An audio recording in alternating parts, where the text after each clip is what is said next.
नमस्कार, बहुत बहुत स्वागत है आप सभी का न्यूज़ 18 इंडिया पर। मैं हूं आपके साथ सुरभि शिरपुरकर।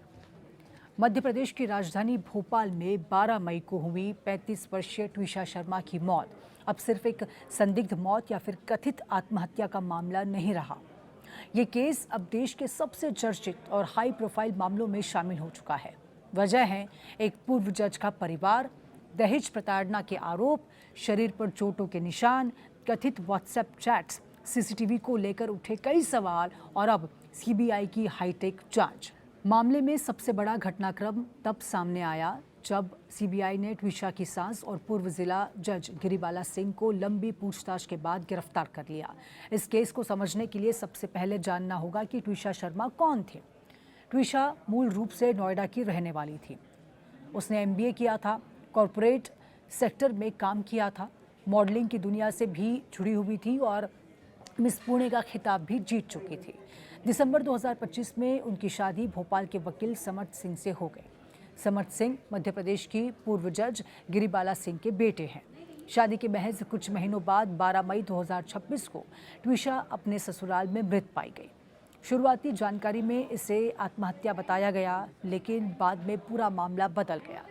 ट्विशा के परिवार ने शुरुआत से ही दावा किया था कि सामान्य आत्महत्या का मामला नहीं है। परिवार ने दहेज प्रताड़ना, मानसिक उत्पीड़न और लगातार दबाव बनाने के आरोप लगाए। परिवार का ये कहना था कि मौत से पहले ट्विशा काफ़ी तनाव में थी और वो घर छोड़ने तक की बात कर रही थी। यही आरोप आगे चलकर जांच का सबसे महत्वपूर्ण आधार बने। मामले में नया मोड़ तब आया जब पोस्टमार्टम और अन्य दस्तावेजों में ट्विशा के शरीर पर कई चोटों के निशान होने की बात सामने आई। मध्य प्रदेश हाईकोर्ट ने अपने आदेश में शरीर पर 7 चोटों का उल्लेख किया। अदालत ने कहा कि प्रथम दृष्टिकोण से उपलब्ध सामग्री गंभीर सवाल खड़े करती हैं और इन चोटों को सिर्फ शव उतारने की प्रक्रिया का परिणाम मानना उचित नहीं लगता। यही से मामला और भी गंभीर हो जाता है। हाईकोर्ट ने गिरिबाला सिंह को मिली अग्रिम जमानत रद्द कर दी। अदालत ने ये कहा कि व्हाट्सएप चैट्स, गवाहों के बयान और अन्य साक्ष्यों के आधार पर जांच एजेंसियों को स्वतंत्र रूप से काम करने का अवसर मिलना चाहिए। कोर्ट ने यह भी माना कि जांच में पूरा सहयोग नहीं किया गया। इसके बाद सीबीआई ने कार्रवाई तेज कर दी। जांच एजेंसियां, ये जो टीम थी, गिरिबाला सिंह के घर पहुंची, घंटों पूछताछ होने लग गई और बाद में उन्हें गिरफ्तार भी कर लिया गया।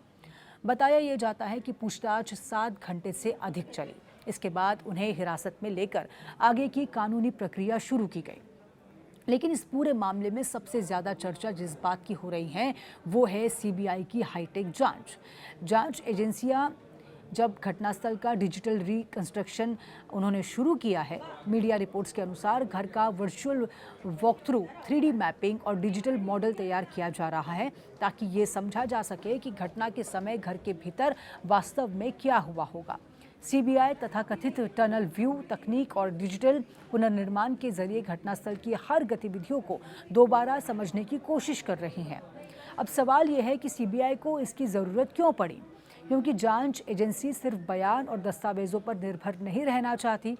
वो ये देखना चाहती है कि जिस जगह ट्विशा मिली थी वहाँ की भौतिक स्थिति, कमरे का लेआउट, आवाजाही के रास्ते और अन्य परिस्थितियाँ उस कथित घटनाक्रम से मेल खाती हैं या फिर नहीं। डिजिटल रिकंस्ट्रक्शन का उद्देश्य किसी निष्कर्ष पर पहुंचना नहीं, बल्कि तथ्यों की वैज्ञानिक जांच करना है। मामले में सीसीटीवी को लेकर भी बड़े सवाल उठे हैं। ट्विशा के परिवार ने यह आरोप लगाया कि मौत के बाद कुछ सीसीटीवी के जो टेक्निकल टीम है उनसे संपर्क किया गया था। मीडिया रिपोर्ट्स में ये भी सामने आया कि कथित तौर पर कई फ़ोन कॉल्स किए गए जिनमें सीसीटीवी से जुड़े लोगों से बातचीत भी शामिल थी। परिवार पूछ रहा है कि यदि ये आत्महत्या थी तो घटना के तुरंत बाद सीसीटीवी टेक्नीशियंस से संपर्क क्यों किया गया। फ़ोन कॉल्स भी जांच का अहम हिस्सा बन चुके हैं।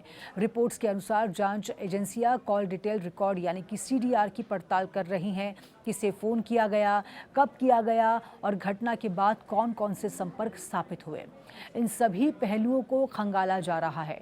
व्हाट्सएप चैट्स ने भी इस केस को नई दिशा दी है। कोर्ट में सीबीआई ने दावा किया कि कुछ चैट्स से पारिवारिक तनाव, कथित उत्पीड़न और अन्य गंभीर मुद्दों के संकेत मिले हैं। जांच एजेंसी का ये आरोप है कि इन डिजिटल साक्ष्यों से मामले की पृष्ठभूमि को समझने में और भी मदद मिल रही है। हालांकि इन दावों की अंतिम पुष्टि अदालत में सुनवाई और जांच पूरी होने के बाद ही होगी। मामला इतना संवेदनशील हो चुका है कि इसकी जांच राज्य पुलिस ने लेकर सीबीआई तक पहुंच गई है। मध्य प्रदेश सरकार ने सीबीआई जांच की सिफारिश की और बाद में केंद्रीय एजेंसियां ने भी इस केस को अपने हाथ में ले लिया। यहां तक कि सुप्रीम कोर्ट ने भी निष्पक्ष जांच के महत्व पर जोर दिया है और पूरे मामले पर नजर रखी हुई है। इस केस का एक महत्वपूर्ण पहलू ये भी है कि आरोपियों में से एक पूर्व जज और उनका परिवार शामिल है। ऐसे मामलों में निष्पक्ष जांच को लेकर जनता की अपेक्षाएं और भी बढ़ जाती हैं। यही कारण है कि हर छोटी बड़ी कार्रवाई राष्ट्रीय सुर्खियां बन रही हैं। फिलहाल जांच कई स्तरों पर चल रही है। मेडिकल रिपोर्ट्स, डिजिटल साक्ष्य, घटनास्थल का पुनर्निर्माण, फोन रिकॉर्ड्स, व्हाट्सएप चैट्स, गवाहों के बयान और कथित दहेज प्रताड़ना, इन सभी पहलुओं को जोड़कर सीबीआई पूरी तस्वीर समझने की कोशिश कर रही है। सबसे महत्वपूर्ण बात यह है कि अभी तक किसी अदालत ने इस मामले में अंतिम निष्कर्ष नहीं दिया। जांच जारी है और सभी आरोप अभी जांच और न्यायिक प्रक्रिया के अधीन है। इसीलिए किसी को दोषी या फिर निर्दोष घोषित करना इस समय उचित नहीं होगा। ट्विशा शर्मा डेथ केस अब केवल एक मौत की जांच नहीं रह गया।